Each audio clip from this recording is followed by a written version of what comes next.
How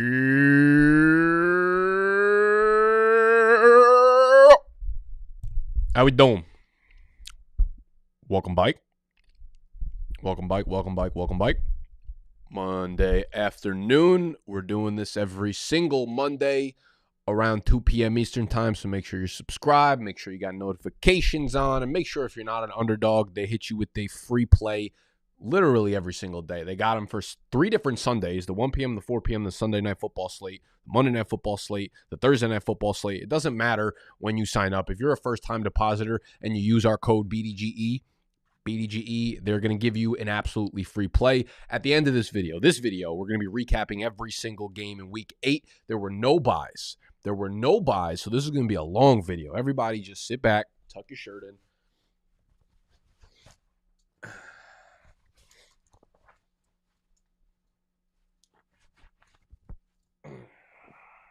Tuck your shirts in and just relax. Just sit here with old Uncle Nicky and listen to us yell for quite a while. That's what we're going to be doing. But at the end of the video, I will jump back into Underdog. So if we want to talk about some guys that we could play with Jared Goff for tonight's game, this game is tonight.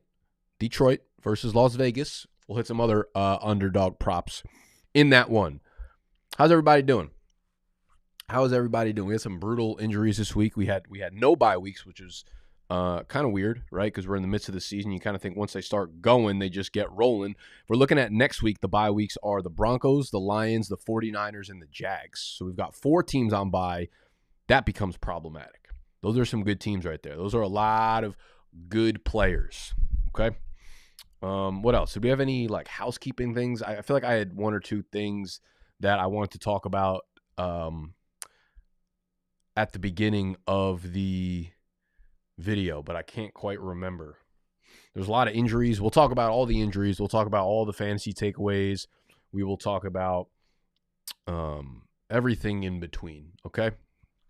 Trade targets, all that kind of shit. Could have sworn there was something else that I needed to talk about. Right there. Can't believe you telling me to start Will Levis while severely hungover was a good take. So I'm still sick. It turns out I was not I wasn't really hungover. I did drink the night before. I did go to a lot of different Halloween parties, but I just got sick. It was kind of weird. It was so we were out, and then I got home. It wasn't even really that late. It was, I don't know, maybe 1 a.m. or so. And then by 2 a.m. when I was trying to go to sleep, my nose was just completely shut off. No air can go in or out of it. It was wild. It happened within a 30-minute span, and then my whole brain just been congested since then. But yesterday I just slept, watched football, ate, slept more, took 3 naps. It was the most I slept over a weekend and probably since I was 22 years old. And I'm 23 right now, so no big deal. But all right, let's get into the games then. Let's get into them games. Let's set it up. How do we want to set this up? Start with Thursday Night Football. Let's move the camera over to me.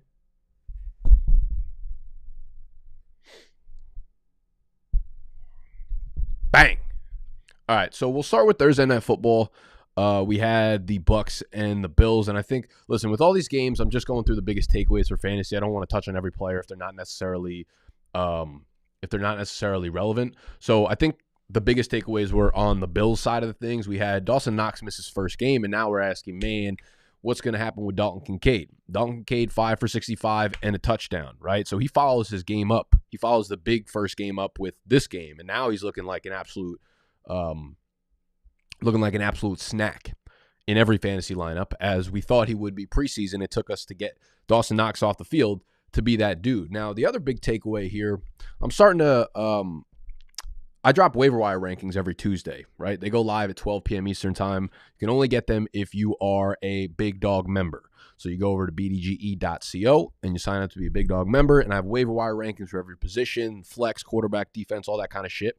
But I'm starting to write little notes in for each player, and what that forces me to do is go kind of in-depth on every single player and look at what the bigger picture is here. Because not only is Dalton Kincaid running amok out here, but the Buffalo Bills now went from a team that ran 2 tight end sets pretty heavily this week in particular. They ran 3 wide receiver sets in 75% of their dropbacks and 75% of their plays overall.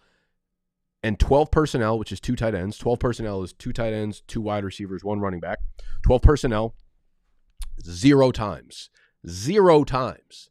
That's typically anywhere from a fifth to a quarter or a third of their plays. Without Dawson Knox, they did not do that. You could see how condensed their target share is, right? It's Diggs and Davis as the 1 and 2. Kincaid's getting valuable targets. And then Khalil Shakir is obviously the guy that we want to touch on here. Khalil Shakir went from a guy running 30 to 40% of the snaps to now they're running 3 wide receiver sets with 1 tight end, no 12 tight end sets, 75% of the time. And he's running a route on 75% of the dropbacks. So he is clearly in line to be the 3rd wide receiver in an offense that can now really spread the ball around, right? They were running and gunning, and they were doing no huddle, and they looked really good. So this Buffalo offense being condensed is fantastic for fantasy. Shakir is a dude that absolutely needs to be picked up on waiver wires. Obviously, Josh Allen throwing the ball 40 times is not typically what we've kind of seen throughout the year so far.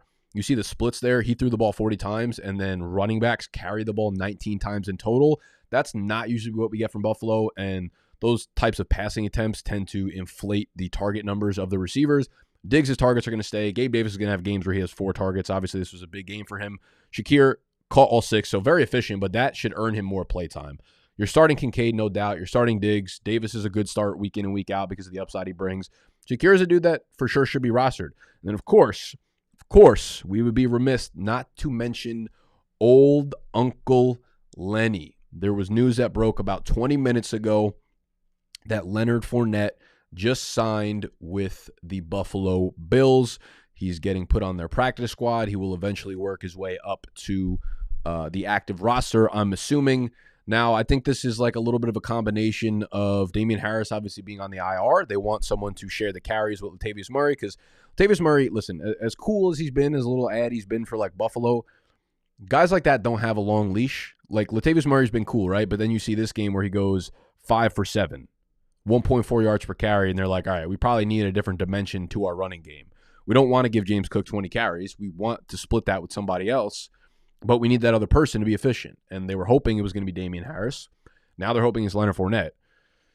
Leonard Fournette was awful with the Bucs last year on the ground. That offense overall was probably the worst run game in the entirety of the NFL. Some of that has to do with the offensive line. Some of that has to do with just the runners that they had. Fournette, Rachaad White is clearly not a great runner on the ground. They didn't really have anything else. So can Lenny come in and score touchdowns for Buffalo? Yeah, maybe.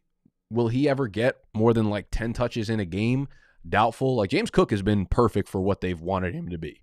He's a guy who's like pretty much averaging 5 yards per carry on early downs. It's not great for fantasy, of course, but I don't really see Leonard Fournette coming in here and being anything more than like sifting through carries with him and Latavius Murray. So Fournette is not like a top waiver wire pickup for me. This week in general is such a bad waiver wire week. Like I said, I started doing my rankings because I do the video that comes out tomorrow. So if you want more in-depth stuff, obviously you can sign up to be a Big Dog member, but I do put out a waiver wire ranking video every Tuesday, somewhere from like 11 to 12 p.m., 11 a.m., 12 p.m. Eastern time. So make sure you're subscribed to the channel for that. And in that, we'll go more in depth and I'll talk more about Lenny. I'll dive into some more numbers like tonight and, solidify my stance on it. But right now, my first take is like, if Lenny was really any good still, 1, Tampa Bay probably would have resigned him. 2, some team would have scooped him up at any time during the entire first half of the season, right? They needed like Latavius Murray to be terrible. They needed Damian Harris to hit the IR. Yeah, I'm just not seeing it with Uncle Len. The Rams and the Cowboys. This was an absolute shellacking. The biggest takeaways here, Stafford sprains his thumb. Now, apparently the x-rays are negative, so nothing broken. Might not need surgery. We'll have to wait and see what's going on with Stafford. Because obviously if he's out, everybody's free falling. Kupp, free fall. Puka, free fall. Anything that you had in the backfield, absolute fucking free fall there. So, this is really bad. We just got to kind of wait on Stafford's thumb. And the problem is too, like even if he ends up playing next week or what's their schedule? Like the Rams play next week. They got to have a bye coming up soon, I think. Or wait, did Kupp come back after the bye? I don't remember. Whatever the case may be. If Stafford plays with the thumb, if it's not like 100% because it's on the throwing hand,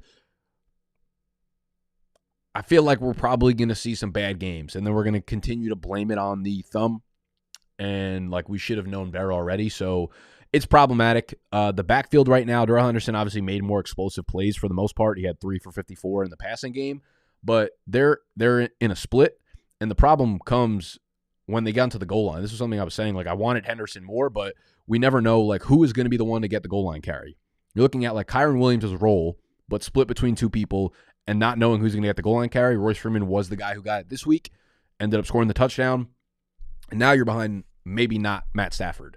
Brett Rypien probably becomes a quarterback. I don't know what's going on with Stetson Bennett. I would love to see Stetson Bennett be the QB here, but he's going through some off-the-field shit. I don't know. Something traumatic's happening in his life. I would love to be a fly on the wall in his therapy sessions, but we're not going to get that info from him. So it doesn't look like Stetson Bennett is prepared to play anytime soon. So if Stafford's back on the field, I think I downgrade everybody in this offense regardless, because Stafford's probably going to be less than 100% with his throwing hand. If he's not playing, obviously everybody takes a free fall. Cooper Kupp's still going to be startable. He's still going to lead the team in targets. Also, like Sean McVay's not a dude that just throws the season in. He doesn't just throw the towel. You know what I mean? Like he's still going to try to compete. If Brett Rypien's the QB, I don't think that means like, all right, now we're only going to have Royce Freeman and Darrell Henderson touch the ball. They're still going to try to throw the ball. Like he's such a good schematic coach that a lot of the time he'll probably be able to scheme these guys open to the point where he feels comfortable enough that Brett Rypien can let it rip a little while. So I still think Cooper Kupp is startable. I still think Puka is kind of startable, like flex play-ish, but it's bad for the whole team. On the flip side, everything kind of just happened how Dallas would have liked to have happened preseason. Dak, 304, best game of the year probably. Dak's now quietly been the QB1 or a top 3 quarterback in fantasy 2 out of the last 4 weeks. He was the QB1 in week 6. He's the QB3 barring Monday Night Football right now. So he's been kind of turning it up, and this team looks a lot better. CeeDee Lamb is running a lot of routes from the outside, which is good, and we're getting a lot of deep targets because of it. He had, probably, if not one of his best days as a pro. Cooks 4 targets, Jake Ferguson 4 targets, Gallup, like nothing really else from those guys got in the end zone, so we're excited about it. But if they didn't get in the end zone, we wouldn't be excited about it. Don't feel confident about anybody besides CeeDee. Tony Pollard, I don't really know what to say. He wasn't a guy that I was like overly high on. He was a guy that I was very hesitant to trade for or really get some positive vibes going when it comes to dynasty, because he is on the older side when it comes to like running backs that you'd want to trade for or invest in.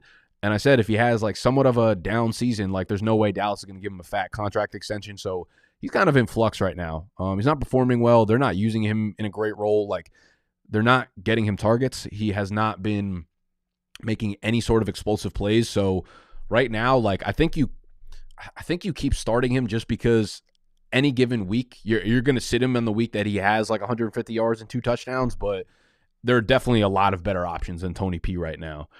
And again, like this is something I said in the trade target video last Wednesday. I wish there was like how Fantasy Pros does their expert consensus ranking tournament thing. Like I wish there was a way to build, I'm sure there is, it's probably not that hard, but like a trade target algorithm where people put in, their top 5 or top 10 trade targets for the week. It could be 5 buy lows, 5 sell highs. And then based on like how they perform relative to where they rank at the point of you saying that, like every week, everybody's like, Tony Pollard, buy low. And then based on like what his price is, if he was the RB4 and you're buying him at like RB7, based on where he finishes the next few weeks, like you should get penalized, or there should be a point system based on like where you're telling people to buy or sell players. I'd love to see that, because Tony Pollard would be the most costly motherfucker ever in trade target content pieces. He's not been good, and I can't sit here and say that I expect him to get much, much better. Though Dallas's schedule, I want to say it gets much easier. Like they played a lot of really, really tough, games up to this point. They play the Eagles next week, which is really tough. But then they get the Giants, the Panthers, the Commanders, the Seahawks. Eagles again, it gets a little bit harder. But 3 out of the next 4 matchups are kind of cakey. So I guess if you want to wait for one more bad game for Pollard and then try to buy. Up to you, but again, it gets a little tough over the stretch run here. Bills aren't a great defense with all the injuries, though. Dolphins are terrible. Lions are really good, but it's a mix and match. Vikings and Packers, obviously the biggest takeaway here is Kirky tears his Achilles. He'll be out for the season. I will say, if you're in Dynasty, man, I I don't know if this is realistic at all, if anyone would actually do this, but I don't know. Maybe throw a third. See if you can go throw your third to the Kirk owner. I would be comfortable enough to go throw like a late second to the Kirk owner and see if you can pick up Kirk for Dynasty. I think he'll be back next year. This is not like a running back. Kirk is already like the least explosive player in the NFL. He does not need explosiveness to be a good quarterback or to just be like whatever he was up to this point. And Kirk's been one of the most consistent QBs in the NFL, not just this year, but like over the last damn near a fucking decade at this point, dude. Kirk has low-key put together such a good career going back to Washington. Dude had like almost damn near a 5,000-yard passing season in Washington. And he's just put up statistics, man. For as much hate as he gets, basically every team that's not like a top 6-7 team in the NFL would gladly take Kirk as a QB. And this is kind of devastating as a Falcons fan because I actually thought he'd be a target for us in the offseason because he's basically playing on a contract year. Gets a little dicey whether or not they're going to invest back into him on maybe like a 1-year prove-it deal. But Kirk was playing so well. And now we look at the rest of the team, and it's like, of course, it's going to be a huge downgrade. Jaren Hall is going to be one of those dudes that just comes in and probably plays like Zach Wilson level of ball, where the best he can do is really kind of just like dump the ball off or complete very short passes. The offense cannot run through him, but the offense can't run through anybody because Madison and Cam Akers are both playing shitty ball. It's going to be a mess here in Minnesota, and that kind of begs the case, like, what happens to Justin Jefferson? Does he come back now? And I thought it was a lock for him to come back because Kirk was there and playing really well, and they started winning a bunch of games. But now, I don't know. I really don't know. Do they make a move? Oh, the trade deadline. That was the other thing I wanted to fucking talk about pre-video. That was the other thing I was fucking yapping about but didn't get to actually yap about. Trade deadline is tomorrow. I think it's at 4 p.m. I feel like every deadline's at 4 p.m. Eastern time in the NFL. The trade deadline is tomorrow. And, you know, every year there's a bunch of flashy names kind of thrown around in the rumor report or whatever. I don't think there's going to be a lot of big flashy names thrown around. I don't really think there'll be a lot of quarterbacks thrown around. The problem with, like, right now is this injury just happened and they have, like 48 hours. Anything they do at this point I feel like will be such a dramatic pivot away from what they were doing that it doesn't really seem likely. You know, like they're not favorites to really make the playoffs to begin with right now.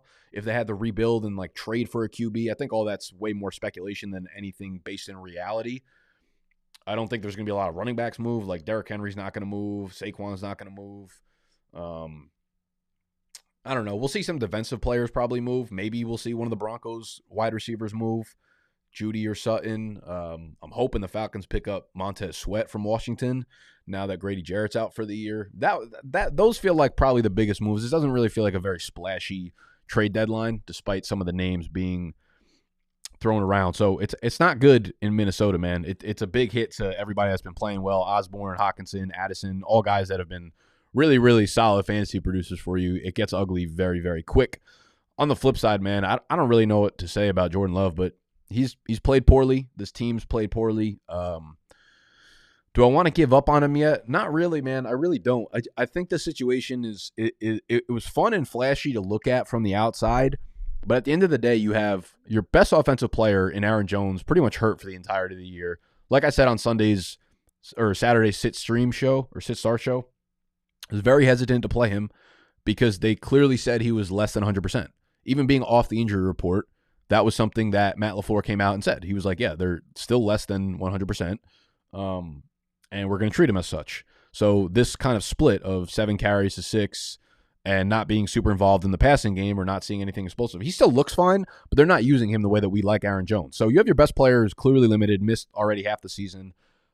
Christian Watson has missed half the season. So you're relying on Jaden Reed, Dontavian Wicks, a 6th-round pick. Like, I get it. Jordan Love's looked really bad at times. But if you really, really look at the supporting cast, it's not good. Their best offensive lineman, David Bakhtiari, is out for the year too. Like, there's not a ton that he can make out of the ingredients that he has right now. So we'll see. I want to say, like, right now they're sitting as a top 5 or 6 pick. They're 2-5. It's not good, but I can't imagine it's going to get any worse than what it is right now. I like Jaden Reed a lot, but he's relatively versatile. Aaron Jones he's one of those guys that, like, at this point, you kind of got to see it before you throw him into your lineup. Same thing with Christian Watson, man. almost leads the team in targets, but like, what does that amount to? They're not connecting on any deep balls. It's gross. I don't know who I like. I feel like every player in the Green Bay offense is kind of like a desperate flex start. Jayden Reed, Watson, Dobbs, Aaron Jones. All four of them are dudes that are like probably top 35, 36 of their position in the rankings. Maybe 40-ish that I don't feel good about, but like maybe they can have a big day. But like, how are you going to predict which of those four is going to have the big day? It's gross, man. It's not good. This is also not good. This is also not good that we lose to Will Levis in his first career start. Lot to take away here. Let's start with the injuries. We have Drake London has a minor groin injury. It's possible that he plays next week, so we'll just have to keep an eye on reports there. Desmond Ridder went into concussion protocol. When they came out of halftime, apparently he cleared concussion protocol, but similar to like what happened with Deshaun Watson last week, they just came out and Arthur Smith was like, we just felt better about not putting him back in the game. Said it wasn't a benching, said it was more of a precautionary injury thing. He was asked today if Ridder was going to start this week. Didn't give us a real answer whatsoever, just fucking yapping with fake answers given to us. So we don't know who's going to start. We win this game. Taylor Heinicke wins this game for us for sure if we don't just let up 4 fucking bombs from Will Levis. I think Heinicke gives us a better chance to win the game. I don't think Ritter's played like as poor. I'm not going to say like we have unlucky breaks, but like the turnovers are things that I think are fixable, right? Like a lot of the bad things that happen to Atlanta are fixable things. Like the fumbles and just like where the fumbles happen are, again, not unlucky, but like fixable, right? If like everything, and Ridder makes bad decisions. Ridder throws terrible balls. A lot of time, like his ball placement, his lack of like arm strength, those are not fixable things, but we can win a lot more games by not fucking fumbling within the 5-yard line, by not fumbling the ball out of the end zone for touchbacks. Like we're a different team if those things don't happen, and I think Desmond Ridder has been an okay player up to that point. Takes a lot of sacks, all that kind of shit. This is all just to say I'm not like rooting for Ridder. I obviously am as a Falcons fan. Like I want him to be good. I'm not. I'm trying to look at this unbiasedly as a fantasy person. I don't think this means whatsoever that Taylor Heinicke is like the guy rest of the season. It would not surprise me whatsoever. Desmond Ridder is the starter next week. That's all I'm getting to, okay? Do I want to see Heinicke? Yes. Do I feel like we're going to? Complete coin flip right now. Ritter's healthy. Ritter's fine. He's not hurt. He cleared the concussion protocol, so I don't think that is going to have anything to do with anything. It's more of just a coaching decision at this point. It's more of a, do we want to abandon the plan of seeing what we have in Desmond Ridder to try to find a way to get into the playoffs? Because we know Taylor Heinicke's not the future. Do we know that Desmond Ridder is for sure not the future? And I think it's very easy to make fun of him and say, like, yes, we know for sure. And yeah, it fucking feels that way. But I also think a few unlucky breaks, a few things go differently here and there, and we're maybe a 6-2 team, leading the division by a lot. Not a good schedule, obviously. We're not beating the shit out of like a lot of good teams, but that's the NFL, man. You just win the games that are put in front of you. What else are we going to do? We want to retroactively go back and beg for harder fucking games? No. We're just playing the games that are put in front of us and doing what we got to do. So we're just an inconsistent team, man. That's what our roster is. When you have a shitty quarterback, when you have shitty quarterback play, when you have a lack of pass rush, when you have some good, some bad, whatever, you're just going to have inconsistent play, man. It's just what happens. Lord. Tennessee. Let's talk about Will Levis. Now, the thumbnail and the title of this video suggests that I'm all in on Will Levis. Suggests that there's no better player in the NFL than Will Levis. Suggests that Will Levis is a bona fide hit. He's a hit maker. He went to Hit Boy before the game, asked him for a beat, and spazzed on it. I'm not going to go that far. What I will say, it was fun to see Will Levis play, despite it being against my Falcons. You know what this reminded me of? I'm going to talk about Will Levis for a while here. Will Levis was a dude that everybody in the preseason fucking hated. Every dynasty player hated Will Levis. And my take was like every single time we do this to a big quarterback, this is on record. This is in like 90% of my fucking Dynasty videos this offseason. Every single time we hate a big, strong-arm quarterback that ends up getting good capital and we know is going to be a starter eventually, we're wrong about it. You know, it's happened with Josh Allen. It happened with Justin Herbert. Like, it continues to happen over and over and over and over and over and over and over and over again, and no one seems to learn the fucking lesson here. So just another guy in line that, here's the thing, even if Will Levis is not a hit, his trade value just after this game went up from like probably, I don't know, QB 28 in Dynasty. He's got to be a top 20 QB at this point. Keep trade cut. Let's check it out.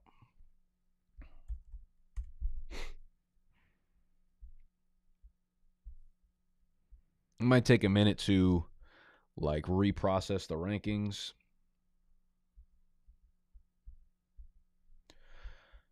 Let's see. Yeah, it's going to take, I think, a little bit to actually move up the correct rankings and everything. But Will Levis already up to QB 21. He's over Daniel Jones. He's over Geno Smith. He's over Baker. He's over Derek Carr, Russell Wilson, Desmond, like all these guys. And this is for sure just a product of yesterday. As you can see his chart here, his value was at an all-time low and then shot up to borderline an all-time high right now. Will Levis, what this game kind of reminded me of was the preseason game that the Steelers and Kenny Pickett had against the Atlanta Falcons. Kenny Pickett, there was no player more electrifying than Kenny Pickett in the preseason this year. Kenny Pickett was first team All-Pro based on this summer. He had a game against the Falcons where he commanded 2 drives. Both of them had like pinpoint accuracy deep balls on them where we just got shredded through the air against the Falcons. That time he was playing against like third string QBs. Everybody fell in love with Kenny Pickett in that moment. This reminded me a little bit of that. Will Levis's entire game on Sunday was either passes behind the line of scrimmage or shots downfield. Shots downfield are not predictable, predictive, projectable, and most of all, consistent. So, had Kenny Pickett not completed one or both of those balls, which for the most part are like, the chances when you throw the ball deep in the NFL, the completion rate on them is typically from like anywhere from, depending how good the quarterback is, like 33% up to 50% if you're really good, right? Really, really good. He completes both of them. If he has 2 incompletions on those, right? A receiver drops one, maybe there's a defensive pass interference or something like that, and doesn't go into the box score. People are looking at Pickett completely differently. They are not looking at him the same way that they did going into the season, which was clear breakout incoming. Will Levis, he absolutely put every ball on a dot, on a seam, on a line, on a fucking string. And he looked great doing it. Coming into the year, he always had a cannon of an arm. That was one of his like high upside traits. Similar to Justin Herbert coming out. Everyone was like, he's so inconsistent, but he's got a monster arm. We'll see what happens. We'll see how he develops. Will Levis always had that. Will Levis was also very athletic. He had a great junior season statistically, and then he had a high ankle sprain his senior year, which really slowed him down, has fucked up his statistics for sure. And that was something that I wrote deeply about in our rookie draft guide, which, you know, we write up every single fantasy relevant prospect. And I did the Will Levis profile, and I liked Will Levis a lot more than most people did. And it was because of these high-end traits. These high-end traits, though, are not consistent. They're not things that you can project. They all came together in this one. And you got to give him credit. Like, he looked fucking incredible in this game, putting it on the dot. And these are things that will happen. But I saw, or I heard a stat, and I don't know how this is true. I genuinely don't know how this is true. The Tennessee Titans, I think this. I had to have misheard this. I had to have, but I remember I stopped and rewound it and listened to it again. This is from the Athletic podcast, that came out last night / this morning. The Tennessee Titans passing offense's EPA was the second lowest in the NFL this week. Their EPA on passing situations was the second lowest in the NFL. only in front of the New York Giants. I don't understand how that is correct based on looking at Will Levis's game. I'm going to have to go back and re-listen to that again. I think it probably is because it lacks consistency. If it is anywhere near that, it lacks consistency in what he was doing on his throws. He also had a nice throw down to Treylon Burks, who stepped out of bounds that would have had another long pass. So I don't want to read too much into that. But this entire spiel is just to say, like, let's not get too high on him. It was a fucking awesome start for Will Levis. If I'm a Titans fan, I'm absolutely fired the fuck up. You know, now you can compete. There's no way Derrick Henry goes anywhere now based off of this, because this is a formula. Derrick Henry touches the ball 25 times. Will Levis takes shots down the field, something that Tannehill, you're basically getting like a rejuvenated, higher trait version of Ryan Tannehill in Will Levis. A dude that's mobile, sneaky athletic, is tough, can take shots down the field. You probably don't want to run the offense through him, but if you do, you can win games that way. So let's not overreact here. Let's not go wild on it, but let's just say, like, great first start. Great fucking first start for Will Levis. They play on Thursday Night Football, I think. D-Hop had a monster game, caught 4 balls. 3 of them went for touchdowns, but he looked great as well. Nobody else in the passing game got home. I want to say the Titans play on Thursday night against the Steelers. Kenny Pickett's dealing with an injury, which we'll get to in a little bit. I'd be yapping on this one, huh? I feel like we are like 3 games in.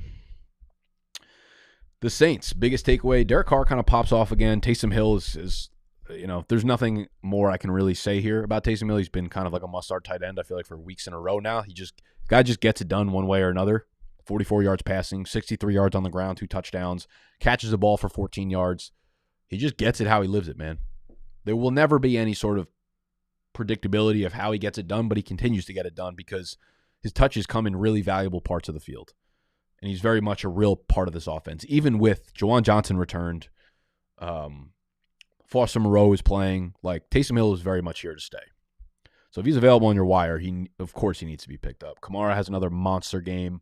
Jamal Williams not really playing a factor. Nobody in the backfield is playing a factor besides Kamara. Olave, another down game, man.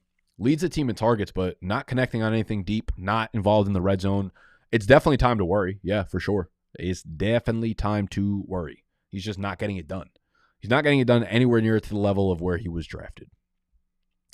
Rashid Shaheed. This one's kind of weird, dude. Like, so he goes 3 for 153 and 1 touchdown. 3 targets. Catches all 3 of them. Averages 51 yards per catch. Scores a long touchdown. The last 2 weeks, right? The last 2 weeks, he actually had a big game 2 weeks ago because he connected on a deep touchdown. And then I'm excited about playing him against, I think it was Jacksonville. Or did he have the big game against Jacksonville? I can't remember. But he runs 80+% of the snaps 2 weeks ago. He runs 80+% of the snaps last week. So we're like, okay, Shaheed's a full-time player, but he didn't produce last week at all. He flopped. We're like, okay, we're getting at least a lot of play time. Hopefully the big games are coming. This week he runs a route on like 50% of the dropback. His play time went down significantly, but he exploded for this game. So it's really hard to fucking tell. Like, there's just no predictability behind Rashid Shaheed, both his workload and his production. He's just a boomer bust, like, wide receiver 3 that, I don't know, like, these games will come and they'll help you win a week, but I don't know. Take it for what it is. The Colts have just become a shootout team. You, like, just want to play all your players against the Indianapolis Colts. And it's leading to good offensive days for all of their players as well. Jonathan Taylor looked really, really good on the ground. Unfortunately, did not get the touchdown. That was Zach Moss's. Zach Moss also kind of equal parts in the receiving game there. So they're still split, man. I've been saying this. Zach Moss continues to be like a buy for me because he's just going to give you flex-worthy numbers. He continues to put up like 10 to 13 fantasy points a game, and people will continue to sell him. They think he's irrelevant with JT there, but it's just not. Like, they just clearly don't want to run that workload all through JT. And I don't blame him, man. Zach Moss is playing really well. Josh Downs also playing really well. Again, another game with Josh Downs or with Gardner Minshew where he's racking in big plays. He was averaging over 17 PPR fantasy points per game in the 3 weeks leading up to this one. Has another 14-plus PPR fantasy point game. Josh Downs gets it done. Michael Pittman, 8 for 40 and a touchdown. So yardage wasn't there, but he's an every week start. So is Josh Downs at this point in PPR leagues. Pats and Dolphins. This one went predictably. Everybody on the Pats absolutely stinks. I will say, kind of a tough break for Kendrick Bourne. He was playing really well. He tears his ACL, so he's done for the year. Devontae Parker also got banged up in this game. I don't remember what the extent of the injury is, but what it does do is it opens up the doorway for a couple other players here. The only one I'd really keep an eye on is Demario Douglas. They seem to have taken a real liking to this kid. Led the team in targets, seven targets, 5 catches for 25 yards. He played at Liberty, 6th-round pick this year. As you can see, he's more of like that slot type, 5'8", 192 pounds. But he's kind of electric. Let's look at the athleticism profile that he has. He ran a 4.44 40-yard dash. His burst score, y'all can't see this. Let me move over here. Burst score in the 96th percentile. So he's got a little spark to him. He's got something to him. He was a big-time producer in college, as you can see. 30.6% college target share, 91st percentile. They very clearly like this kid. He makes the roster, obviously, as an undersized 6th-round guy. So there's something there with Demario Douglas. He's someone that I would be looking for on the waiver wire if I need some wide receiver help. Juju's disgusting. Everybody else on this team is disgusting. Ramondre Stevenson, disgusting. Everything is fucking disgusting. As the opposite of Miami, where everything is wonderful. We saw some Jeff Wilson action, but Devon Chan is going to be back soon, and nothing matters there besides Tua, Raheem, Waddle, Hill. The Jets-Giants, I just don't know. This was like pretty much statistically the worst passing game probably of all time. Like genuinely the worst passing game of all time the Giants had. -9 yards. Tyrod gets hurt. Tommy DeVito comes in. But Daniel Jones will be back next week. I'm not like that. That does nothing for me. It doesn't. There was not an ounce of emotion that went through my body when I said that.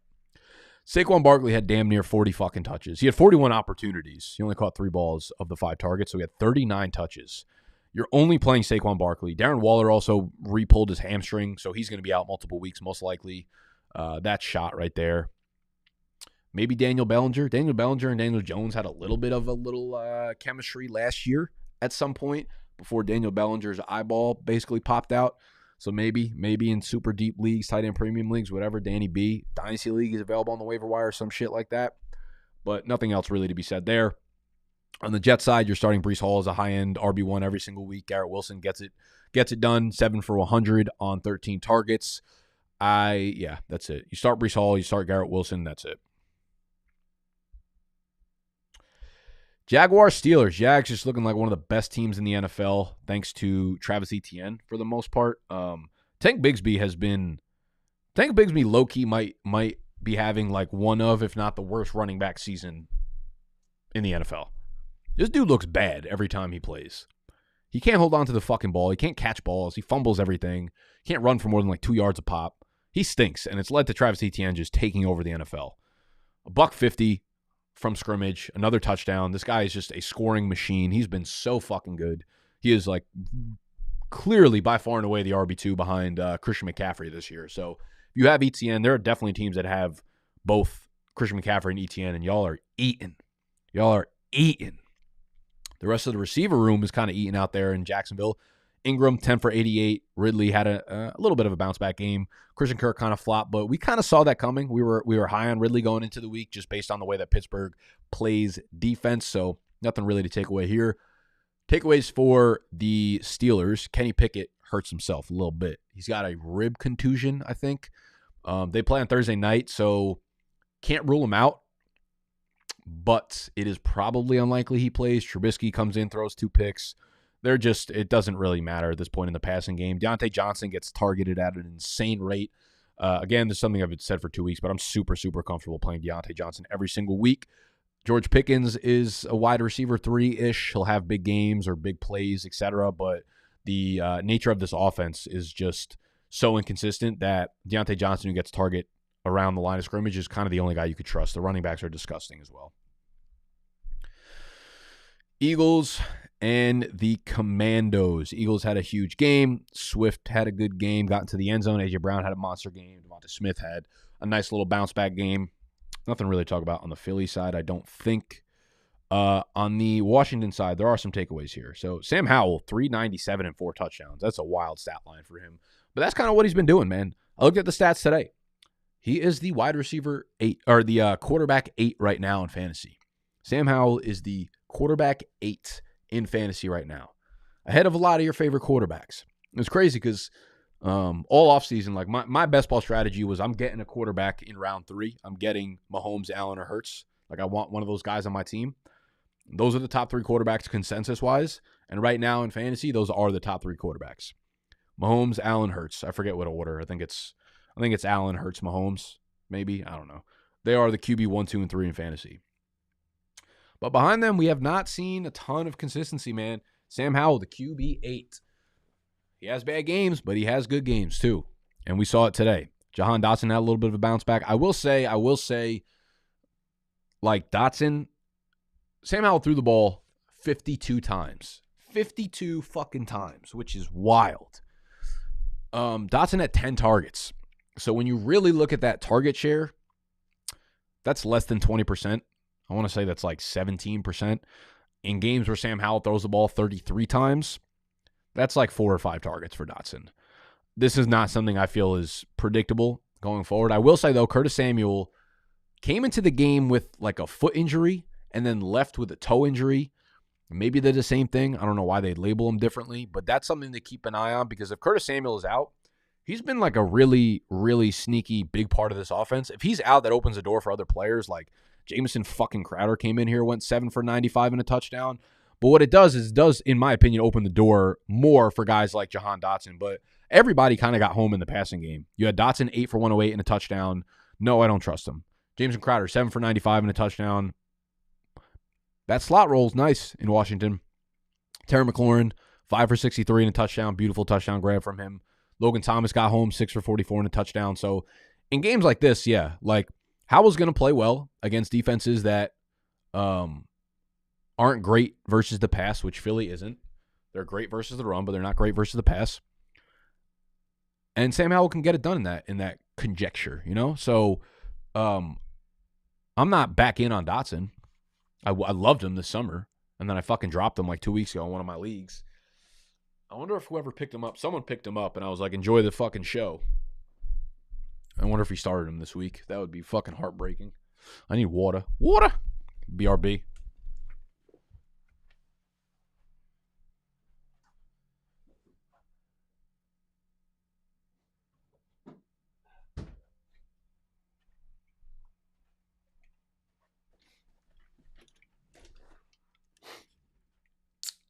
I don't know if this counts as water. It's sparkling water. You know what's weird?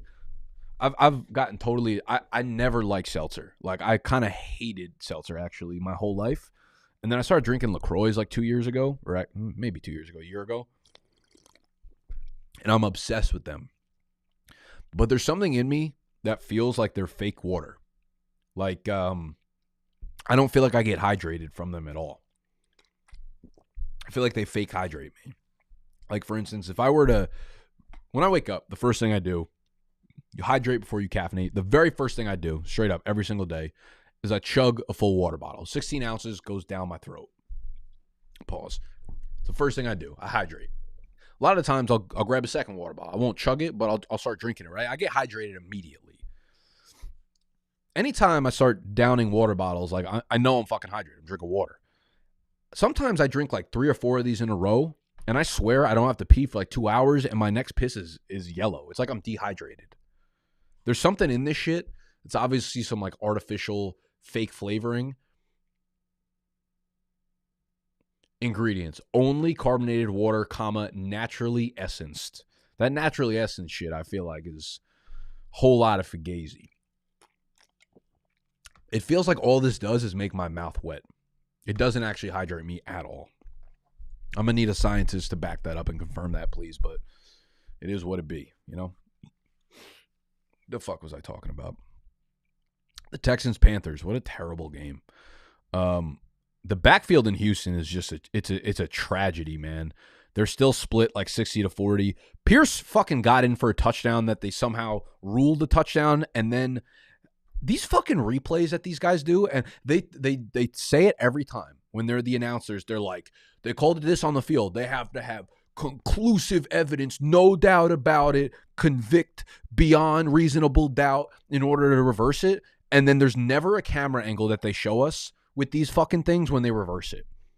Like, there was not a camera angle that showed clearly that Dameon Pierce didn't get into the end zone, yet they just fucking reverse the call. Then they give the fucking touchdown to Andrew, stupid fucking Beck, and Pierce doesn't get a touchdown. That's what we're working with here. He had one chance to get into the end zone, didn't get it, gave it to Beck, whatever.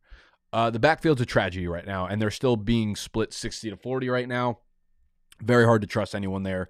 Down game. Here's the other takeaway I had. Here's the other big takeaway I had from this game, especially the passing game. The Texans. The only reason Tank Dell broke out in the beginning of the year, the only reason we got to see him break out was because Noah Brown got hurt. Noah Brown was the clear starter for the Texans in week 1. Him and Nico and Robert Woods were the 3 guys. It was not Tank Dell. Noah Brown got hurt, and only then did Tank Dell come in and play a full-time role and start to produce. And then he got hurt, obviously, and now Noah Brown is back. And everybody, including myself, I didn't even realize Noah Brown was back. But Tank Dell, coming off of the bye, coming off of the concussion where he missed a game, whatever, I thought he was in for a big game. I didn't realize Noah Brown was back, and that's not me.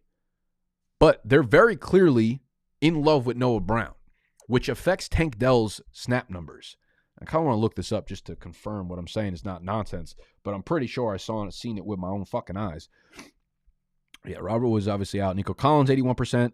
Noah Brown, 89%. Okay, so we did play in the week prior to the bye because Tank Dell was out. 90% of routes. Noah Brown, Tank Dell. Oh, Tank Dell also run 93% of the routes. But Noah Brown being on the field, they funnel targets to him. It's so odd, dude. They love Noah Brown. They signed him to a deal this offseason, and he is more of a problem for Tank Dell than I think we realized. So that's fucking annoying. We'll put it that way. But overall, just a really bad day from CJ Stroud. The Panthers coming off their bye came correct. They got their first win. Shout out to Bryce. You really cannot start any running back here as long as Sanders and Chuba are both active. Adam Thielen, clearly still startable. Good to see Jonathan Mingo get that post-bye rookie bump. 4 for 62, probably his best game as a pro. Let's actually look at the stats and make sure that he's actually running more routes. Carolina, Thielen 95%, Chark 95%, Jonathan Mingo 95%, which means they were in 3 wide receiver sets 95% of the time. But good to see Jonathan Mingo is now a full-time player for the most part. But I guess he has been. Pre-bye, he was 95%, 82%. Now he's back up to 98%. So maybe he's a sneaky buy. Maybe he's a guy over the second half of the season like we see with a lot of rookies kind of go yonkers here. No other real takeaways, I don't think, from the Panthers.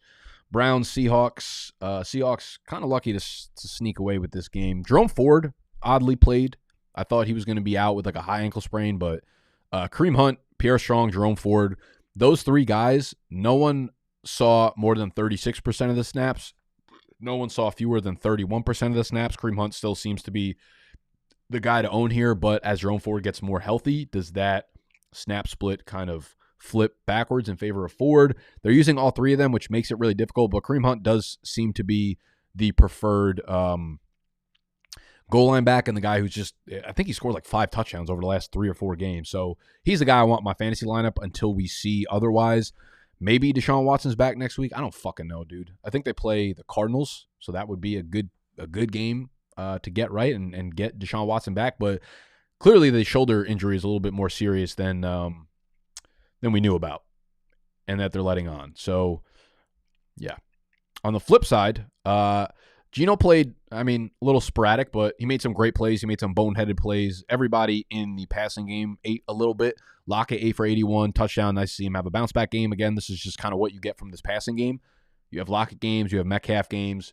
JSN still running around 65% of the snaps, so right back to where he was with DK Metcalf back in the lineup, but he does get a touchdown there, so kind of saved your fantasy day if you ended up starting him. Not really someone I'm dying to get into my lineups going forward just because the play time is still, kind of where it's been all year.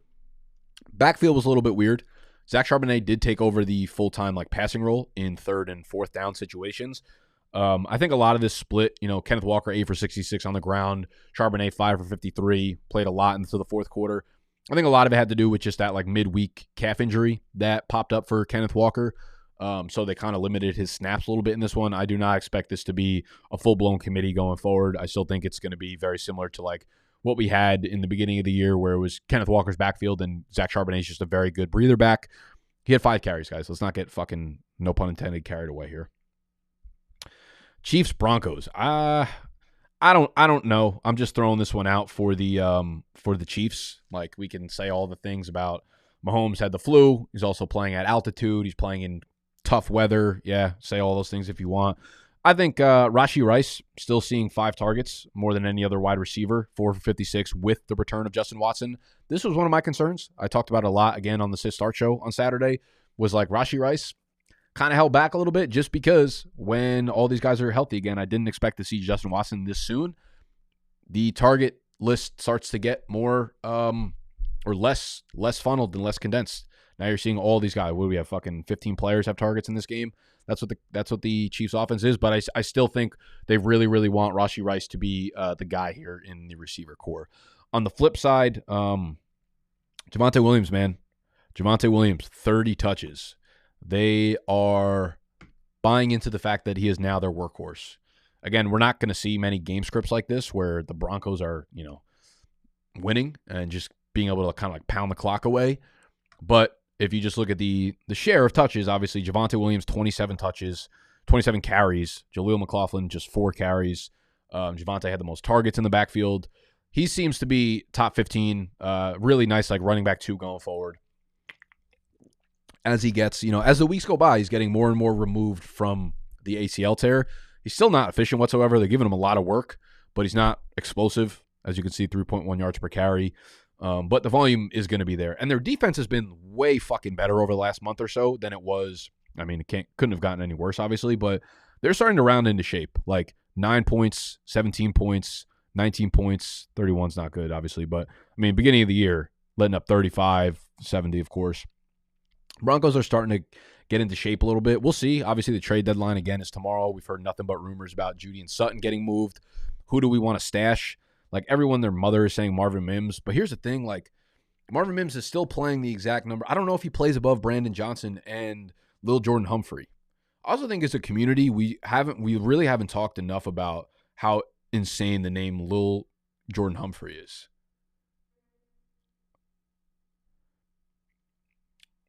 Thoughts? It's one of the most outrageous names maybe of all time. Lil apostrophe Jordan Humphrey. They're not on this list because they didn't get targeted, but they had the same amount of snaps, ran the same amount of routes as Mims did. He's not necessarily playing above him. I don't even know if Judy or Sutton gets moved, if that unlocks anything for Mims. So I don't fucking know. We'll see. Ravens, Cardinals. This was just the Gus game. 3 touchdowns. What the hell? Guy got in 3 times. I mean, it could have broke anyway. Zay Flowers, disappointing, man. This was like a blow-up spot for him. I know everybody was kind of super, super high on him. 7 targets, led the team, but 5 for 19. His average depth of target is just abysmal. It's kind of been that way. More often than not, when he makes a big play or when he gets a big target down the field, it is the outlier, not the consensus, and not predictable/projectable. So I think we just need to keep that in mind going forward when it comes to Zay Flowers. It's a nice building block for them. He is like clearly their top target right now as a wide receiver, but it has not really parlayed into a lot of production. So I think we just weigh that in with rankings going forward. And Gus Edwards, I guess, like, especially in game scripts like this when they're playing against the fucking Cardinals, who do they play next week?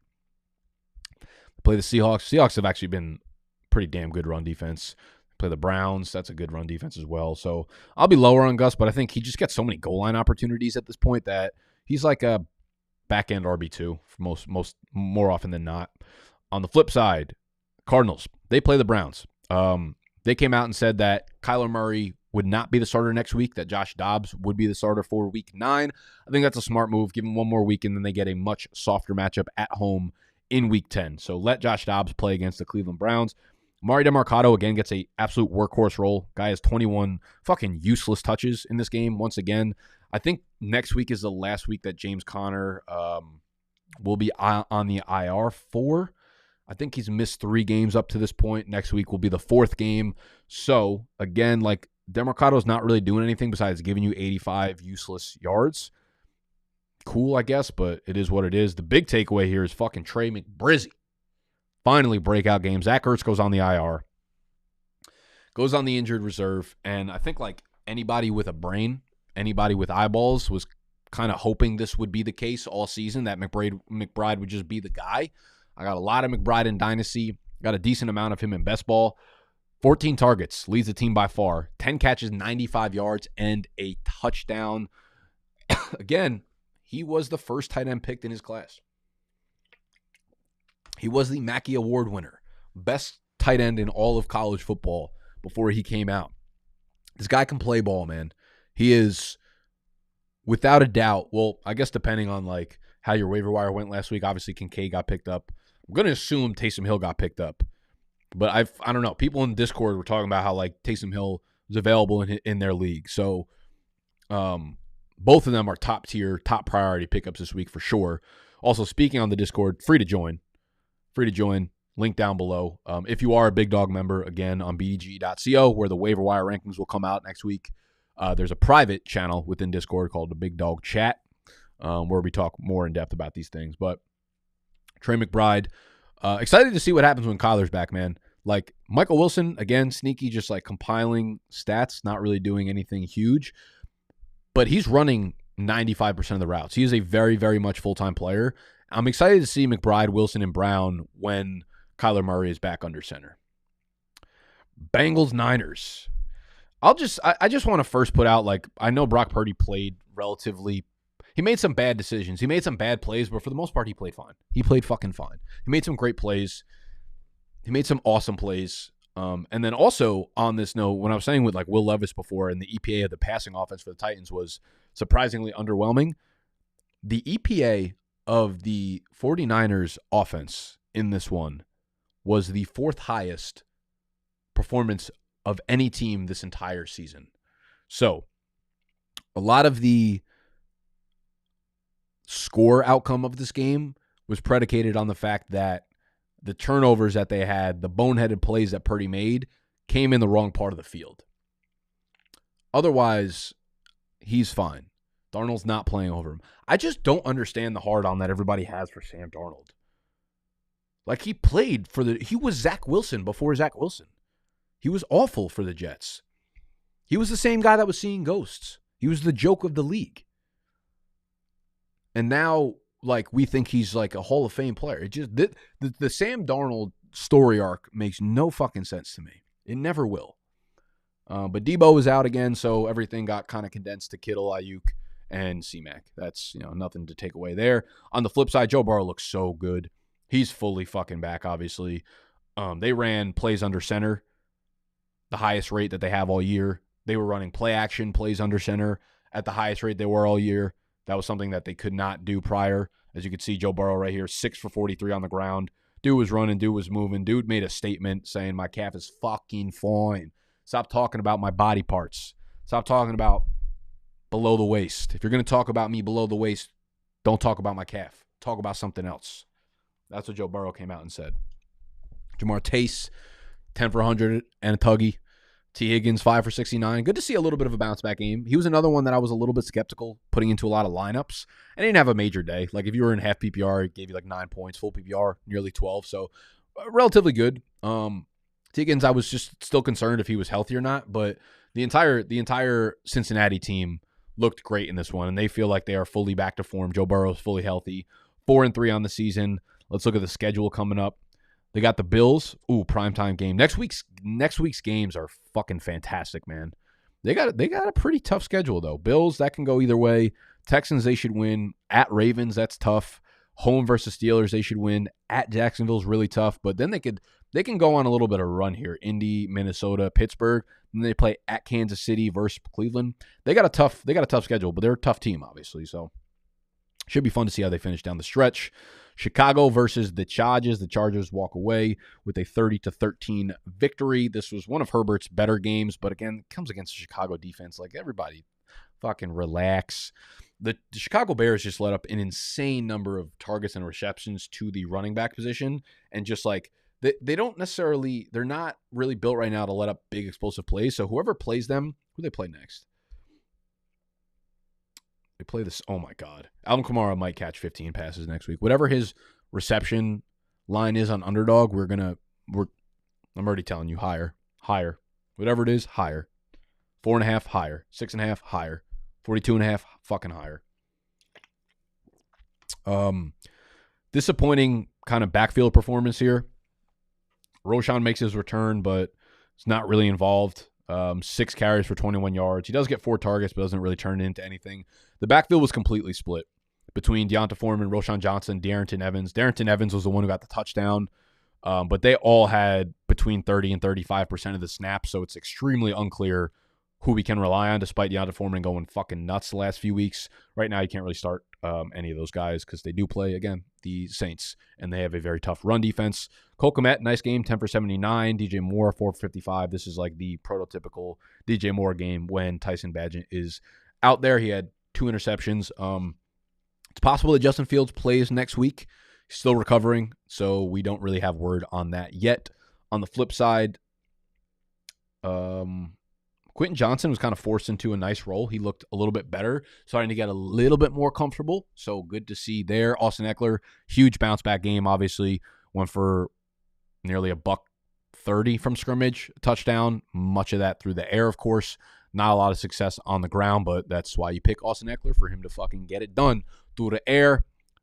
Little bit disappointing for Keenan Allen, but PPR, he brings it home for you. Other than that, Donald Parham, 4 for 43 and a touchdown with Gerald Everett out. If Gerald Everett continues to miss time, Donald Parham's kind of like a sneaky tight end. But again, Chicago Bears, pass defense. Let's not act like Justin Herbert's a fucking goat again, because they'll probably lose to a bad team next week. Oh no, let's make some underdog picks for y'all. I promise I would do that. Promise I'd do that for y'all. So we have the free square of, who is it? Who done did it?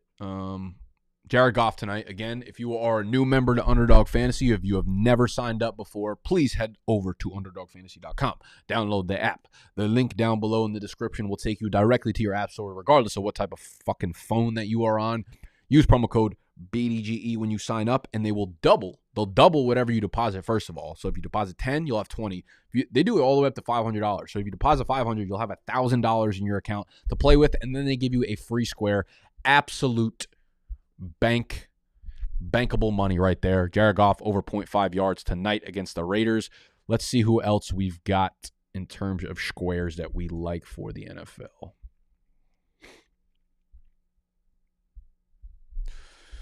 Jimmy G returns 253 against Detroit. Feels really fucking high. How many passing yards has Detroit let up over the last few weeks? Have they been getting torched through the air? That feels wildly high. Can anyone else? I guess Lamar torched them, but like Lions. I need to look this up real quick because that stands out to me as an easy under. I guess they're pretty banged up on defense, too. Detroit, 23rd in the league, allowing 240.6.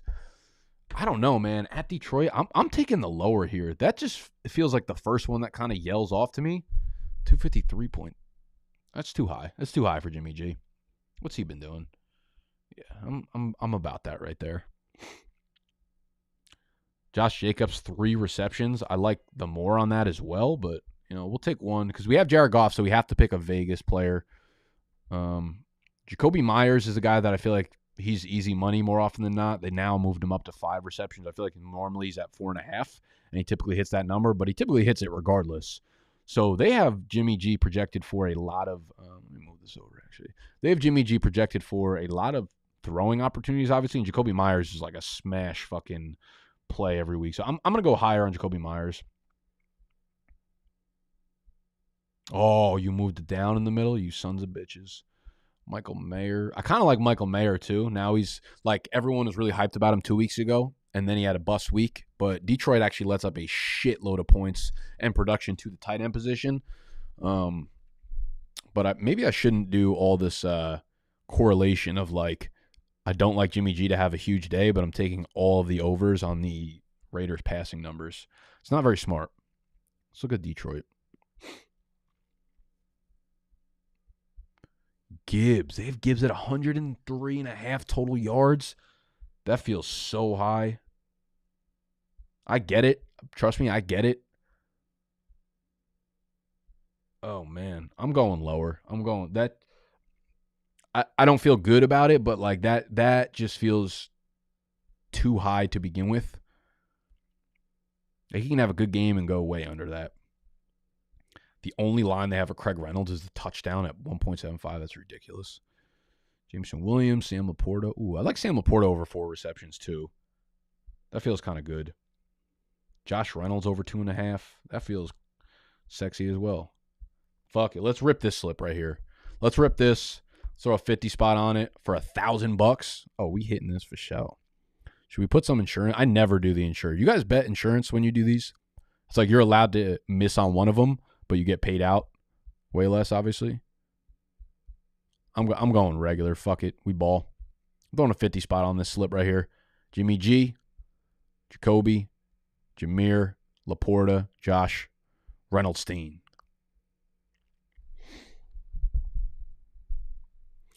And there you have it.